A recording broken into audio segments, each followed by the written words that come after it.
మానవ సేవ charitable trust వారి ఆధ్వర్యంలో స్థానిక నరసరావుపేటలోని మున్సిపల్ బాలికల పాఠశాల నందు రిపబ్లిక్ డే సందర్భంగా రాజ్యాంగ విశిష్టతపై 7, 8, 9, 10 తరగతుల వారికి వ్యాస రచన పోటీలు నిర్వహించడం జరిగింది.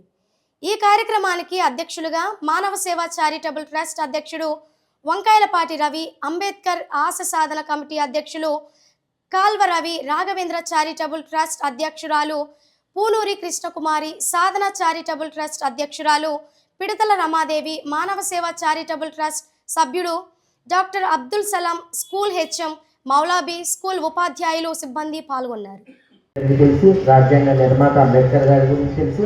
వారి గురించి మీకు తెలిసిన విషయాన్ని పేపర్ మీద ప్రజెంట్ చేయడమే వ్యాసరచన పోటీ. మరి ఇలాంటి వ్యాసరచన పోటీల్లో మన స్కూల్ ఎంచుకొని ఈ మానవ సేవ చారిటబుల్ ట్రస్ట్ తరఫున వంకాయలపాటి రవి గారు, అదేవిధంగా సలాం గారు, కృష్ణకుమారి గారు, రమాదేవి గారు మన స్కూల్కి వచ్చి కాంపిటీషన్స్ పెట్టడము, ఆన్ ద స్పాట్ అది స్క్రూటనైజ్ చేయడం అయిపోయింది మన సోషల్ టీచర్స్ గారి ఆధ్వర్యంలో. అందులో ఫస్ట్, సెకండ్, థర్డ్ అది కూడా both media, Telugu medium, English medium పిల్లలకి మరి వాళ్ళు ఆన్ ద స్పాట్ మీకు ప్రైజెస్ డిస్ట్రిబ్యూషన్ చేయడానికి కూడా వచ్చినందుకు వారికి పాఠశాల తరఫున ధన్యవాదాలు తెలుపుకుంటూ